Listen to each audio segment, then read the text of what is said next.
I want to thank the search committee and thank Dr. Miller as well for trusting us with this process, and we're happy to be moving forward with our third terrific candidate, who is Dr. Achille Messac, former Dean of Howard University's Engineering and Architecture, current Professor of Mechanical Engineering at Howard, also former Dean of Engineering at Mississippi State, did his undergraduate and graduate training at MIT, and comes to us indirectly or directly from Haiti, as well as all other places in between. So friends, please join me in welcoming Dr. Achille Messac.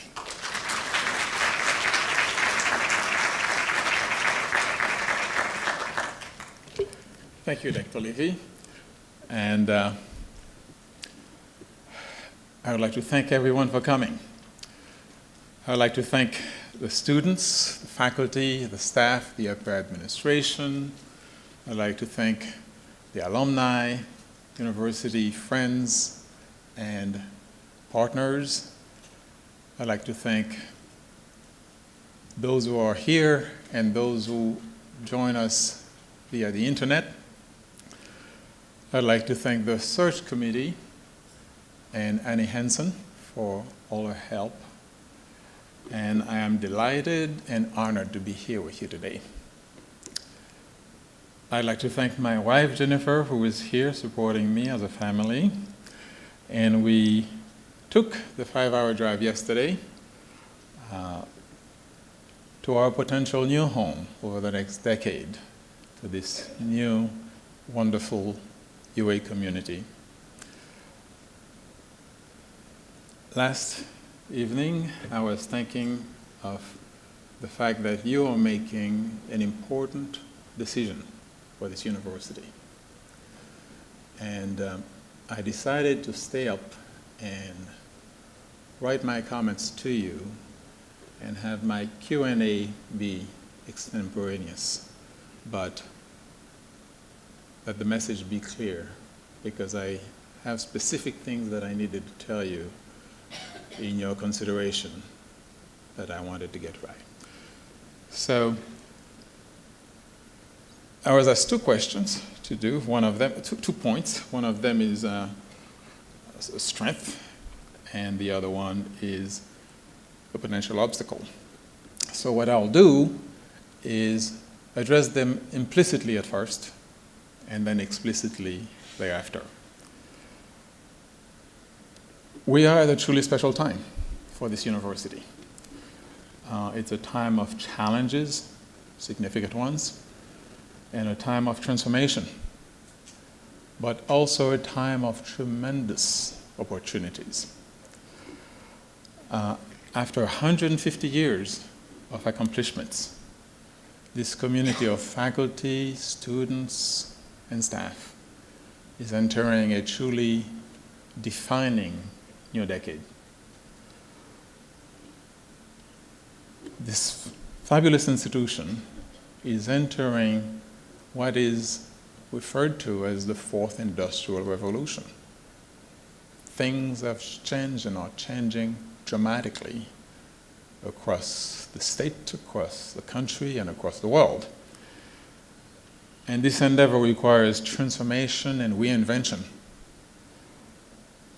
And it is up to the measure of this community to make it happen.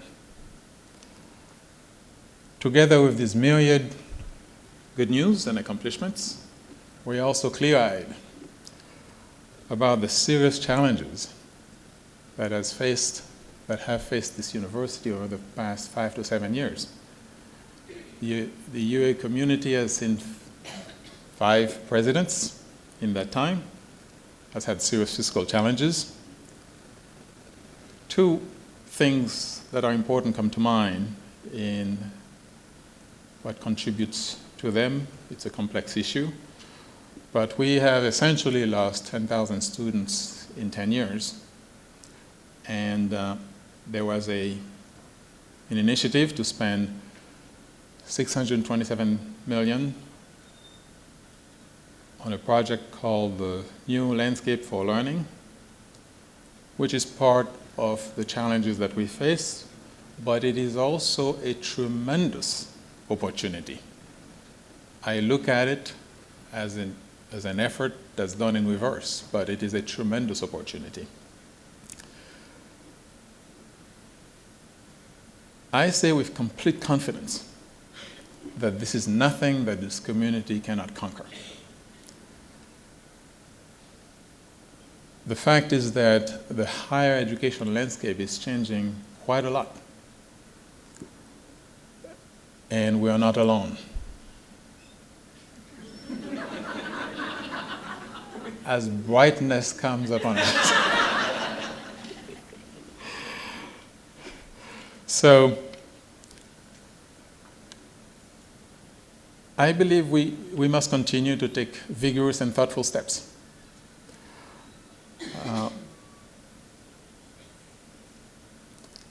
With effective leadership, we can continue to be taking the steps, but it is indispensable to have effective leadership at all levels. I fully believe, as you do, that you have an effective and excellent president. He is taking the right course, and he is hitting the ground running. From my perspective and from what I've read, the region cares very much about this institution, and the faculty and the staff and the students care very much about this institution. A year ago, I read on the internet a sentence that stayed with me. This community needs the next president to succeed. I can sense this desire when I read the Strategic Working Group report, when I looked at the comments that were expressed at the end with passion, candor, and honesty. This community is engaged.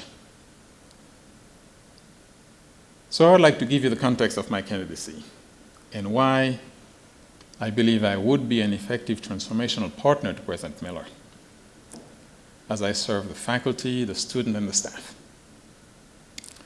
I believe that the next provost will need to have clear transformational leadership abilities in order to have this successful vision of the future come to pass.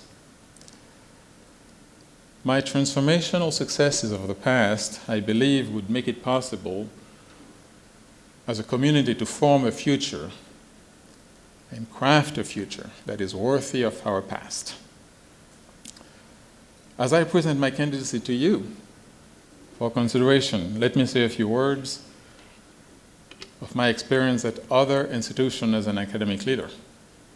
As I served at diverse institutions, north and south, small and large, high and low ranking, R1 and R2 institutions, I have also served in an institution that many institutions that have had some of the same, if not more severely, some of the same challenges that you have. Let me mention a few things. Northeastern University, on the good side, has a co-op program. That co-op program was responsible for helping it climb 100 points on the U.S. News ranking over the past decade or so. You have a co-op program that is a singularly successful one that the world does not know enough of, I believe. On the challenging side, at RPI, they had serious governance issues. I was asked to become Senate president to bring peace between faculty and administration, and I did so quite well, I believe. At Syracuse University, they also had quite a set of problems with governance, where they had the students sitting in the administration's office. And they had other issues where they had to bring Loretta Lynn, who is the Attorney General for Bill Clinton, for Obama. And she's investigating that issue. So many universities have problems bigger than yours. At Howard University, we had serious fiscal problems. We had serious enrollment problems. We had serious governance problems. We also had a student sit-in. So others have problems also that are significant. And during that time, when I was serving as dean, we got a lot done. Let me share with you a little bit about me at the human level. Because at the end of the day, there is the person at the scholarly level, there is the person at the human level, and the person as a leader. At the scholarly level, I'll leave it to my CV, but let me give you a little bit of a window in me as a person, and a little bit of myself as a leader, and within that context, answer the two questions that you posed. I received emails routinely from my staff about things, impromptu, Sunday night, whenever it might be, and I reply often, immediately. Let me share with you two sentences from one, which is a bit telling. That's from a staff member who told me, once again, thank you, Dean Messac, for really looking out for your staff.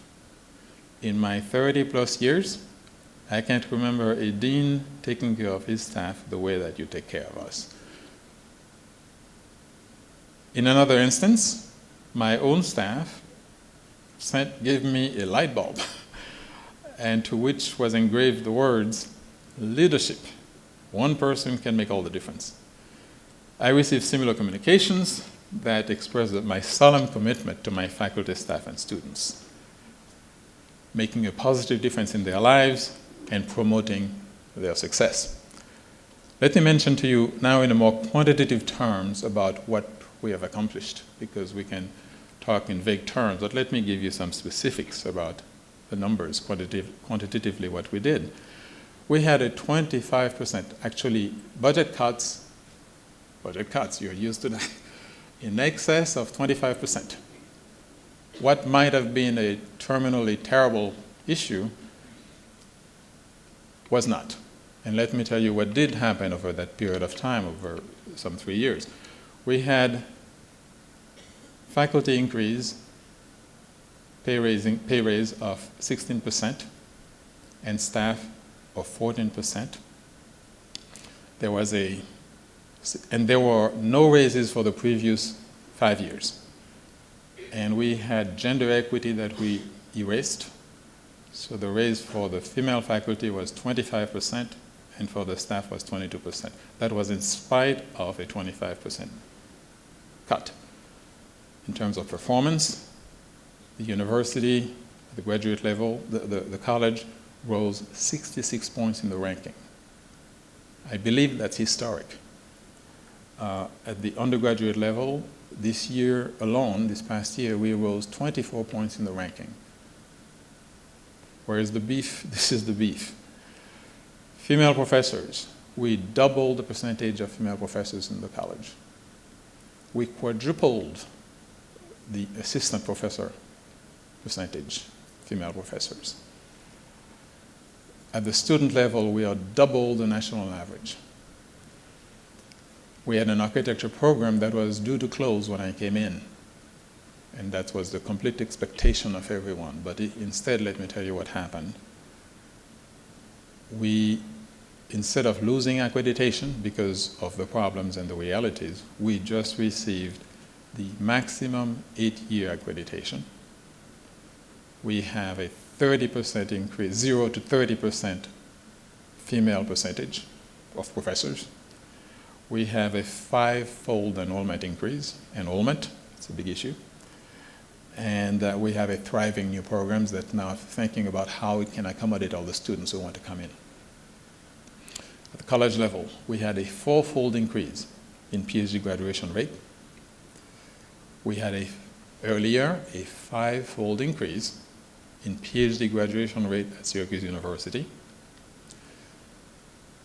At Syracuse University, we had diversity go from 0 to 25% in a department that had never hired a female professor in 100 years. At Howard University, we had a research growth of 19%. So therefore, let's ask ourselves, from that context, what is the strength, the telling strength of this university? And to me, it's a no-brainer. It's people. That's how those kinds of outcomes will take place. I believe this community is poised to build on 150 years of accomplishments, and it's eager to conquer the serious challenges that it faces. In terms of obstacles, I don't like to think of obstacles, I like to think of challenges to be conquered, and that will be conquered. It would be conquered. We need, I believe, transformational and entrepreneurial leadership, not doing tomorrow what we did yesterday necessarily, being open to changing some things. Indeed, President Miller has had a very strong start and brought a deep sense of optimism within the community. As I considered the position, I made a note of two important points, two important things that happened. When the President received extensive feedback about the structure of the Academic Affairs Office, he swiftly moved to address it. When there was a 3-year action plan, that was the right decision at the time, moving there to a strategic planning process, he moved swiftly to make it happen, to help make it happen, and did not take the time to do the typical two-year effort, which is a waste of time most of the time. In fact, absolutely, most of the time it is a waste of time. But move swiftly to make things happen, to align budget and priorities. Especially at this time of change, the president or any president will need to depend on a highly effective and transformational and entrepreneurial provost. I believe what takes place over the next 12 months may well define what will take place over the next decade. The challenges facing the community, I believe, have to do with leadership, the right past leadership.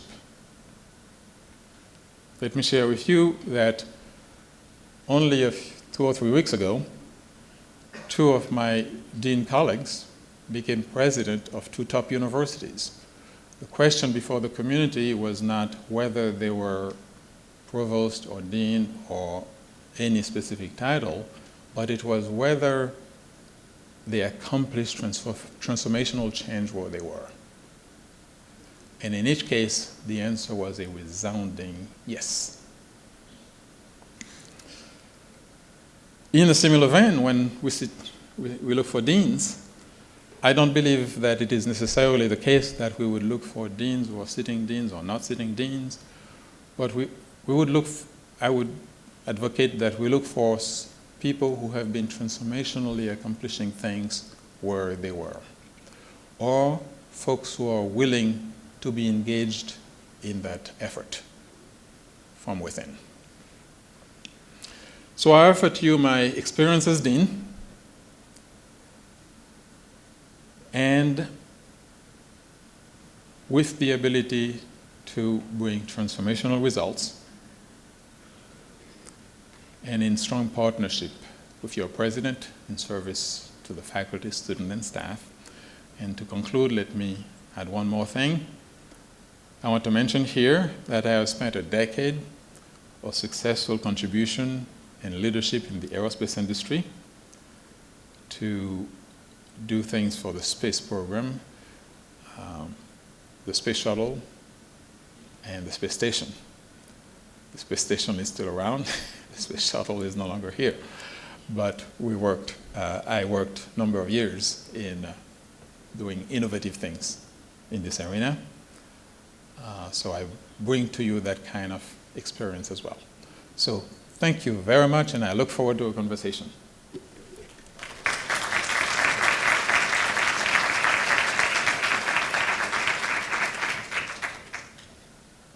Hi, thanks for coming. Of course, this is a search for a provost of a school which is designating itself as STEM-oriented, but there are a lot of departments and units that are not STEM-oriented in this university. I wanted to know what your perspective is, what the role of humanities, social sciences, and the arts are in this university. Thank you very much. It is an extremely important question.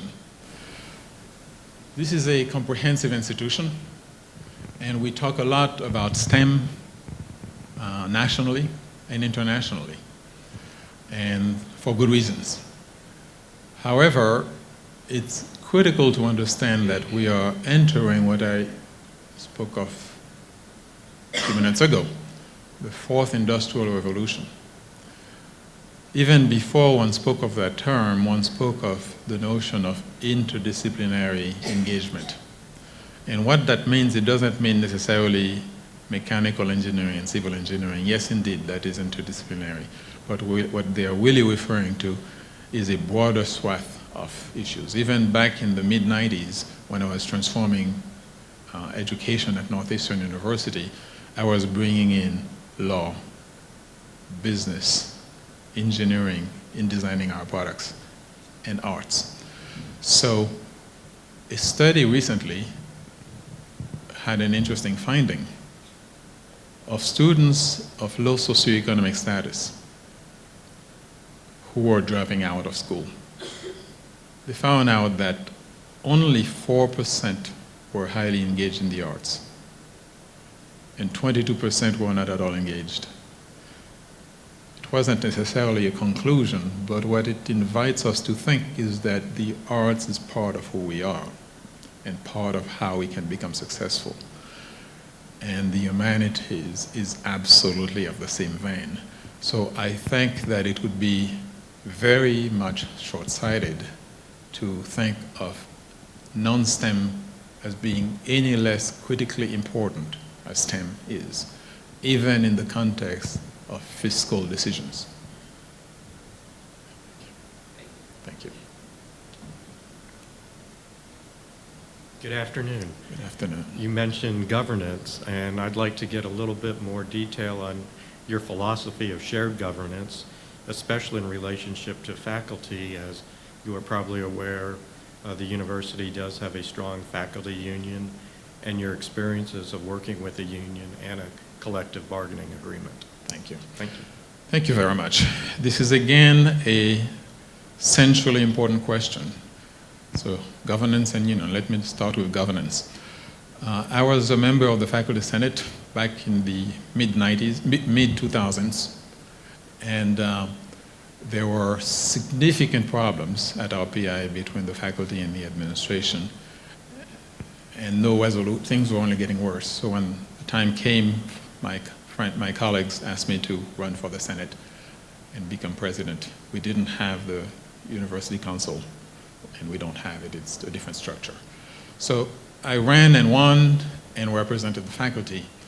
And I believe, my conclusion is that no substantive, meaningful change is possible unless we have the faculty on board in every sense, intellectually, legally, academically, and I dare to say emotionally. It is easy to push the issue and move on, but things become harder and much less is done. So it is in my heart, as provost, should I become your provost, to have the notion of massive transparency. What it means is that in any decision that is of any substance, there should be the faculty at the table, there should be the student leadership at the table, there should be the staff leadership at the table. And if there is not an embrace of the decision, there should at the minimum be an acquiescence to the decision. And over time, sometimes it will be an acquiescence, sometimes it will be an embrace. But ultimately, having the requisite trust and transparency engenders trust. Because when people know what's going on, you become trusted if they know that you're also trusting. So in terms of governance, when I came to Howard University, I looked at the fact that their governance structure had a set of bylaws that was not conducive to the advancement of the college. And I learned that there was going to be massive budget cuts. So between the budget cuts and the way it was, I was not going to serve my faculty and my students and my staff at all. It was going to be brutal. So anyway, so what we did is I engaged the faculty. I said, let's change this set of bylaws. There are many things in there that are unnecessary. There were many guardrails to address past abuses, perhaps. But to get to the point, we engaged over the period of some weeks, and then we had a much smaller set of bylaws that had a large degree of requisite trust in it. And we moved many things to the level of policies that could be changed more dynamically, and the points on the bylaws were more long-lasting. And when I was told that the last thing had tried to do something of a much lesser scope and failed after a year and a half of work, I said, well, I'm going to trust my faculty and I'm going to ask them to trust me. And we did that, and when it came time for the vote to come to the table to be taken, it was either my decanal life would be over or we would be up to a strong start. It was passed unanimously by the faculty. There was that kind of effort that came in that took place. In terms of union, I believe that unions are responsible. It's not something I believe, it's a fact. Responsible for the middle class in the United States. If they didn't exist, a lot that we are would not have come to pass. So I am perfectly happy with engaging with unions. And let me tell you something about that. When unions were negotiating for faculty salary increase, it came to 3%. Okay? And that was actually for contingent faculty. And I looked at the salaries and I said, that is not right. I don't care about the 3%. We need to actually reprioritize a number of things. And the raises came from 30 to 300%, in violation of the union rules. Well, I say that not in tongue-in-cheek because it was approved. But my point is that if I should feel as a leader that it took a union to make me do the right thing, I am failing big time. So I believe that I would go well beyond whatever is at the table, because I am inviting an engagement, an environment of mutual trust. Because ultimately we are of the same interest. I am for the faculty as much as, if not more than, the union. I am for the students. I intend to use my every ounce of effort, imagination, influence to make those things happen. If along the way the union will help me do that, come along.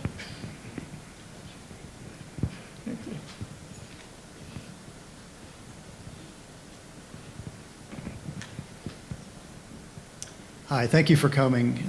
In your remarks, you noted the need for transformation, and transformation requires, great ideas and even greater amount of planning and, importantly, time.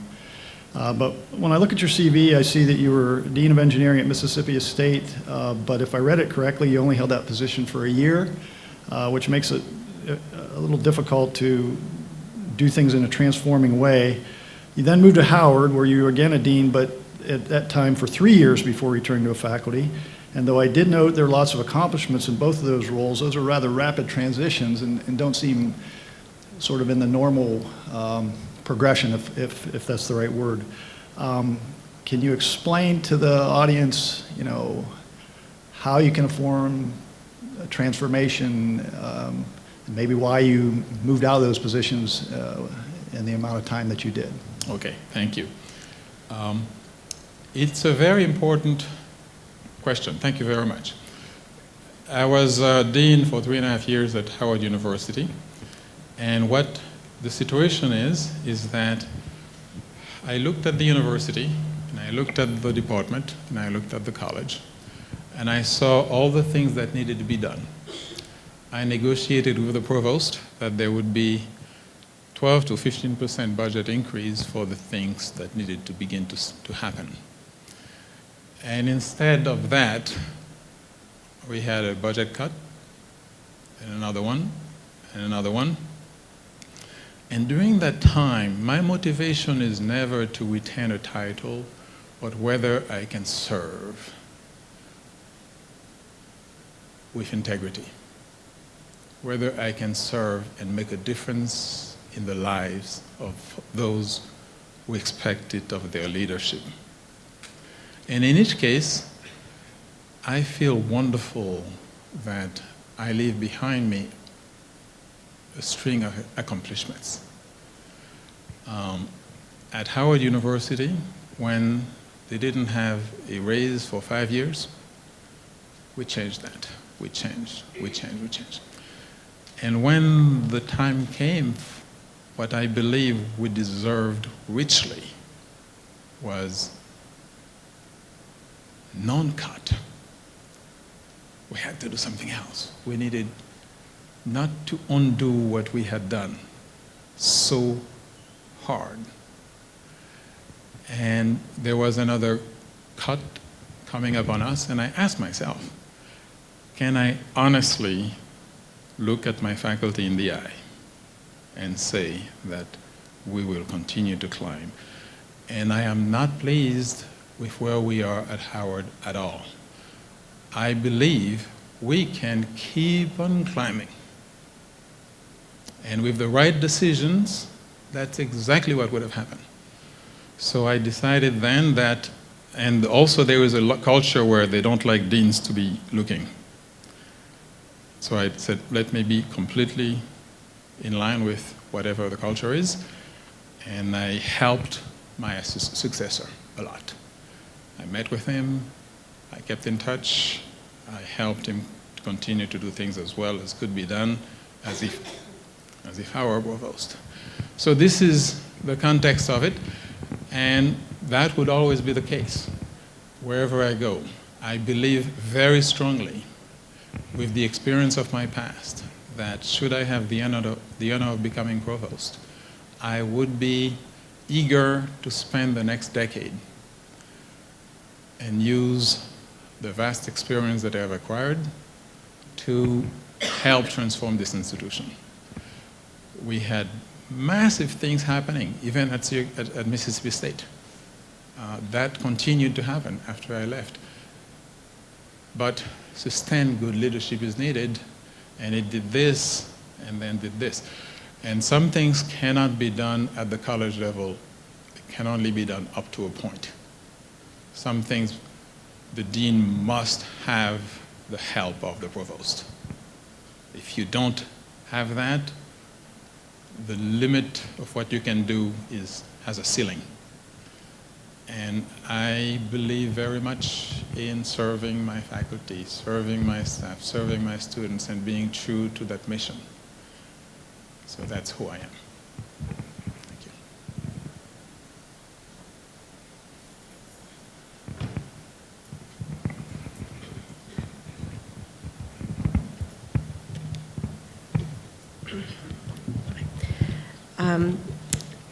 At the University of Akron, one of our strengths is our interdisciplinary work that we do in our programs.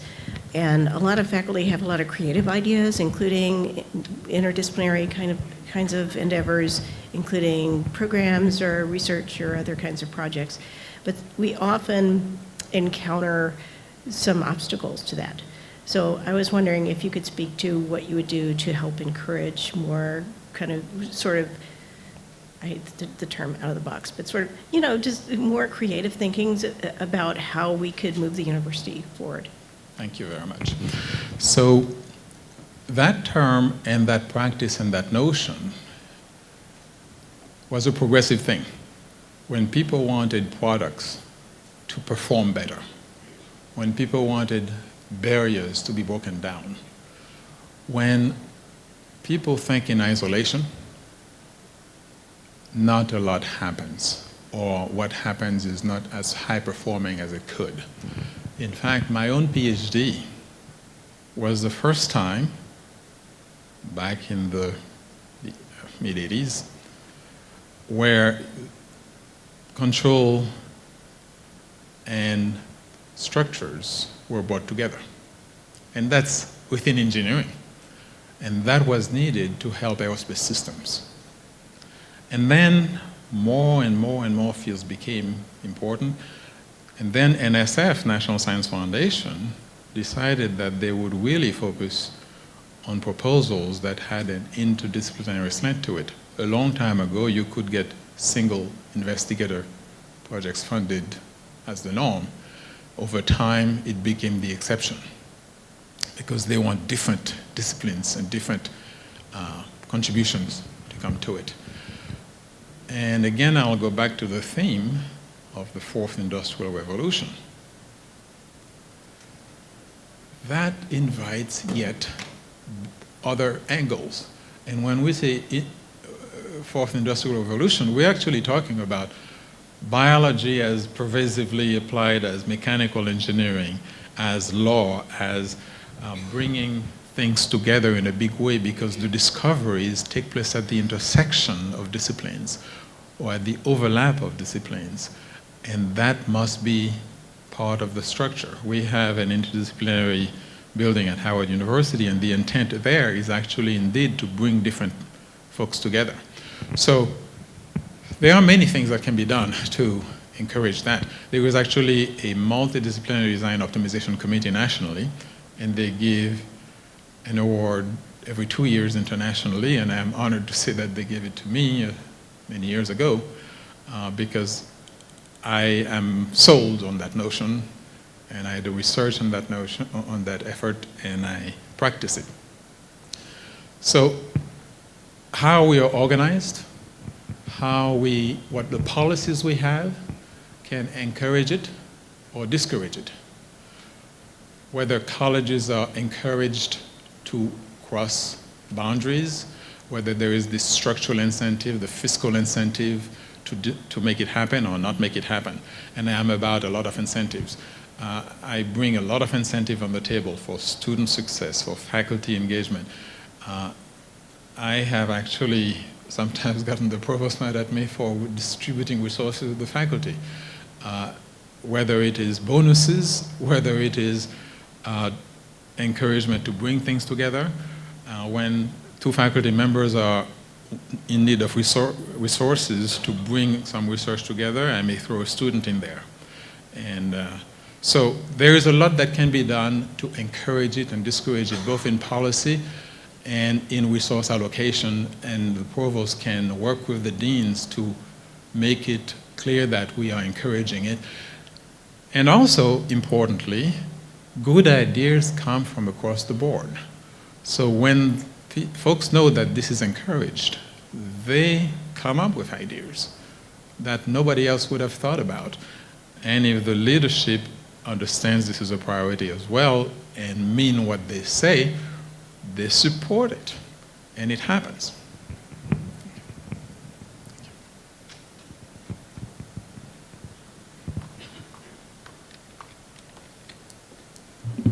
Hi. Hello.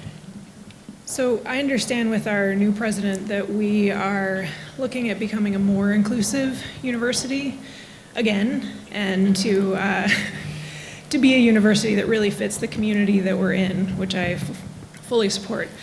I work in the College of Engineering, and one of the things that is really important to me is making sure that the students who are admitted into our university, and particularly into our college, have the resources they need to be successful.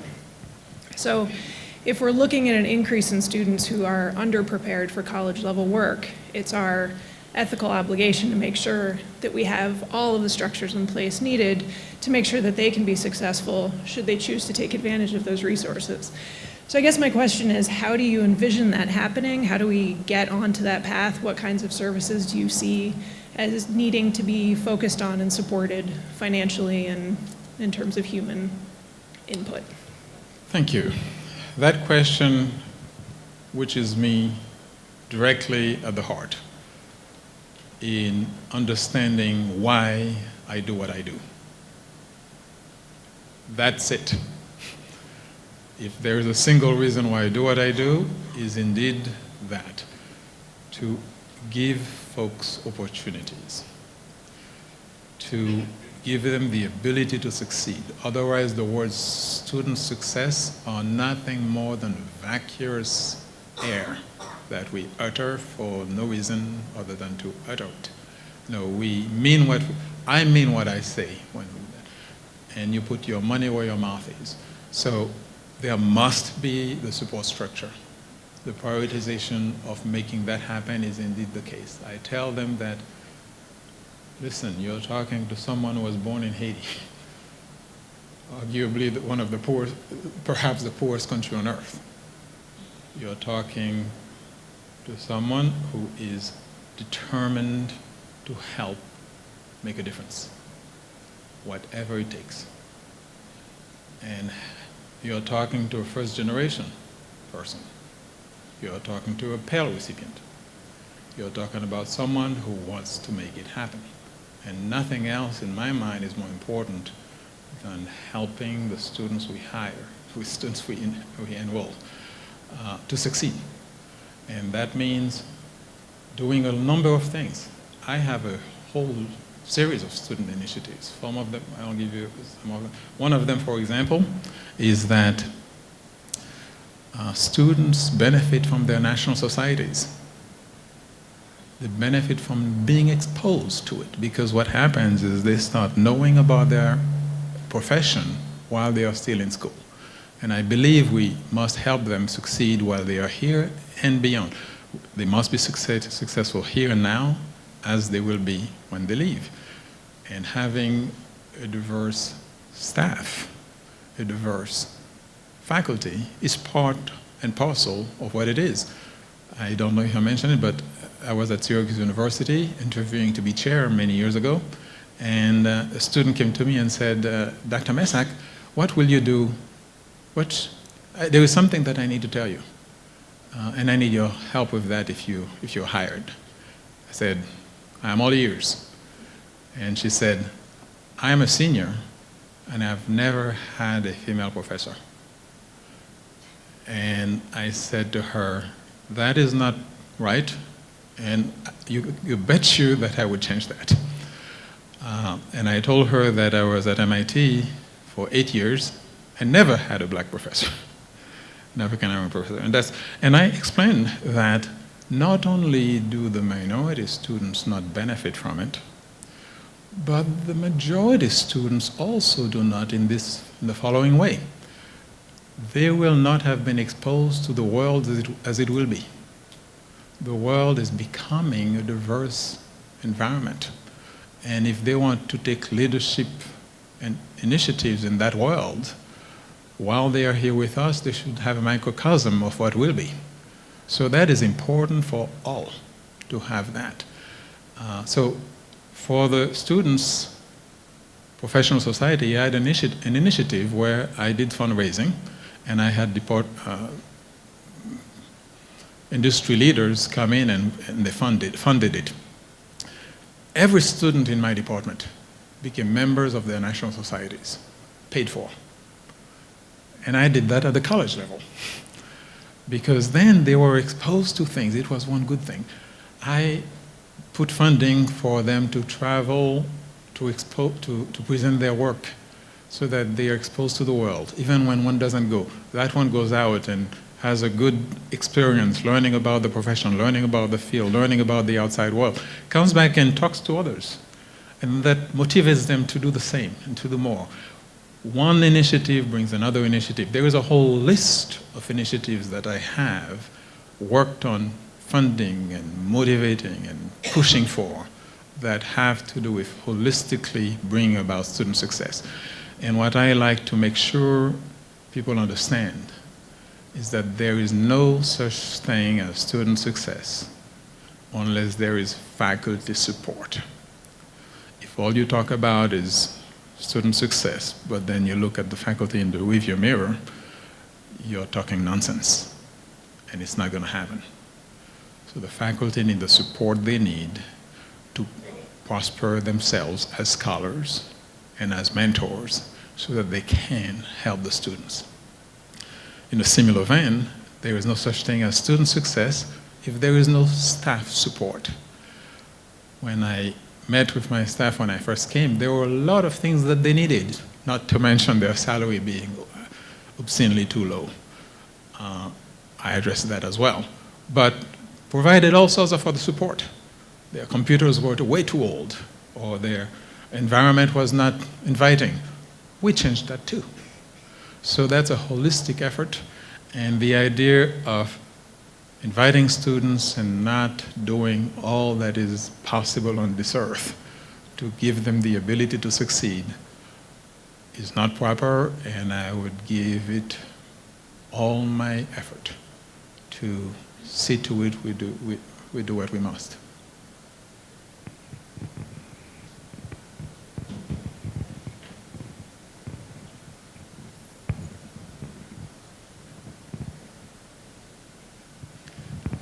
Ideas, thoughts? Okay.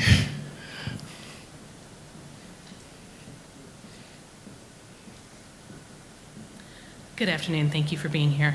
I appreciate everything that you had to say about especially student success, because we are all here committed to our students. But the reality is, fiscal barriers. So I was wondering if you could talk a little bit more about how you would balance improving the student success, improving the general environment of the university, given our current fiscal situation. Thank you very much.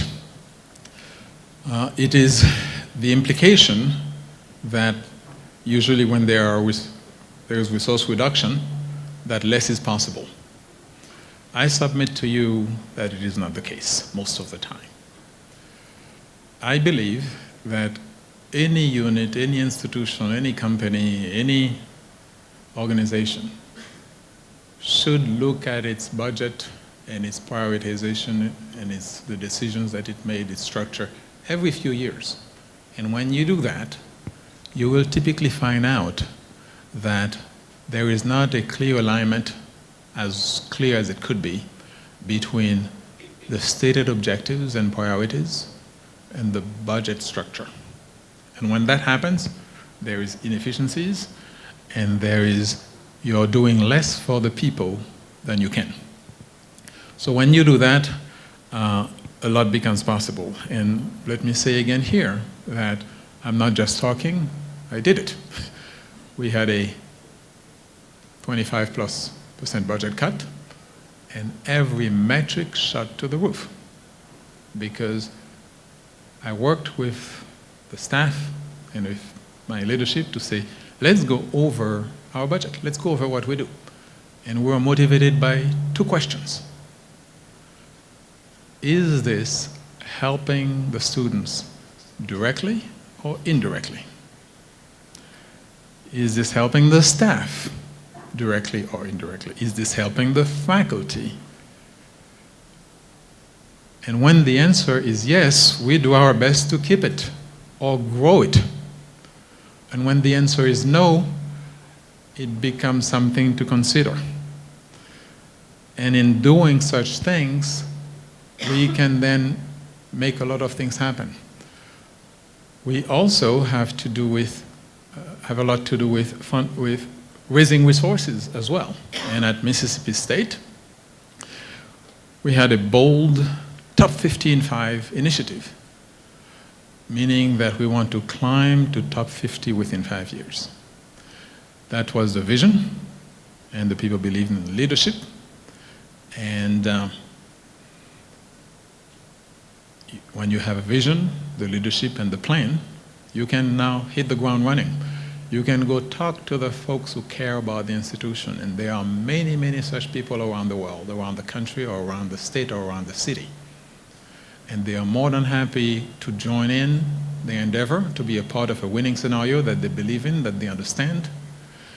And whether they are helping at $1,000 level or $1 million level, indeed, these are the numbers I'm talking about, and these are the numbers that we got when they had a private plane where we could be nimbly moving around fast, and I would go to talk to a CEO of the fourth largest funeral home who used to be a chemical engineer, and when he heard about what we were doing, well, walked away with $300,000, other times walked away with $500,000, other times we walk away with $1 million. So there are folks who, if they believe in what we're doing, the social value of it, and the likelihood of success, do they believe that you mean what you're saying? Are you just talking, or do you intend to have results? And when they believe in it, they join in. So that's part of the equation as well. In growing resources, being efficient in the resources that are available, and understanding your mission, which is the students, the faculty, and the staff, and understanding the people side, because every last decision you make is impacting someone. Did you hear from that person before you made that decision? Did you understand what might happen? What are the unintended consequences that you might not know, but they might know? So did you have all the input you had before you made a decision that should hopefully be never a surprise to anyone, because they were at the table, or they understood that it was under consideration and they had a chance to explain what's in their mind?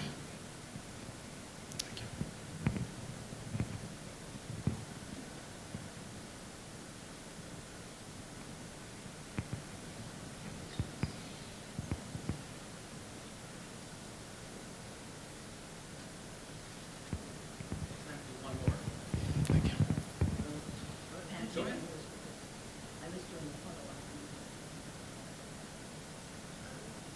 Yeah, that's fine, because mine was a follow-up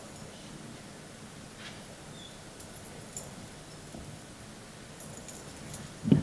I was just wondering if you could tell us more about your kind of management style, about, like how much you feel comfortable delegating to others, how much you take on yourself. I mean, in the past, we've had a provost with no associate provost, which probably isn't ideal.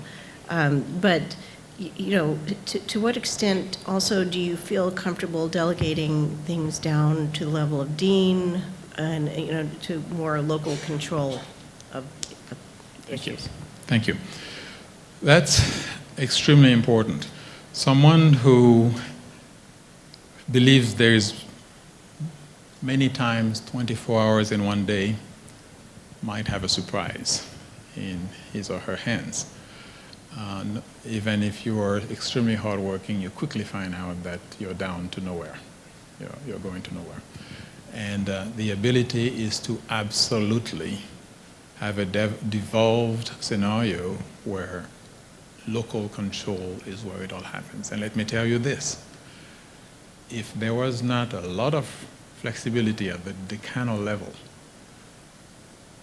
precious little of what I accomplished would have been accomplished. So I understand that firsthand. So what I like to think about is responsibility with accountability. Give me the responsibility, hold me accountable, and work with me. So the idea is for the dean to have a very engaging interaction with the upper leadership and with the decanal leadership and with the chairs and with everyone else, so that you know what's going on, they know what's in your mind, you have informal interactions with everybody and understand what's happening before you make any decision. I think in leadership there is the people side and there is the institutional side. On the people side, the words that come to mind are complete and massive transparency, integrity, collaborative. And folks will begin to trust you as they see that you're also trusting. And on the institutional side, there has to be a compelling and clear vision that people understand. People have to know where we're headed. Are we in a cycle of crisis, or are we aggressively moving on forward to advance the institution, advance the faculty, advance the students, advance the staff, advance the environment, so that we are now having a different narrative? And that is necessary because that narrative propagates nationwide, not even locally, but propagates nationwide. And your job becomes either easier or harder depending on the narrative that's prevailing. So there is no option there. It must happen. You must be delegating so people understand. And I also believe that as you delegate, you encourage people to do certain things. Personally, I went ahead, and there are many organizations that are designed to help promote academic leadership. Academic Common, ACE, Academic Council of Education. And there are some for fundraising. The deans can learn about fundraising. The chairs can learn about it and engage in an organized way and take charge. And the provost is there to unleash that reinvention going on at the local level and encourage it.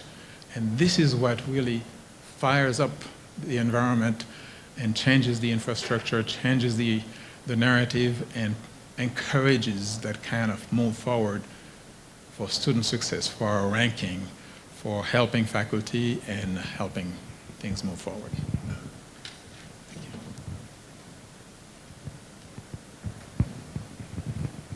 Please join me in thanking Dr. Messac for his visit with us today.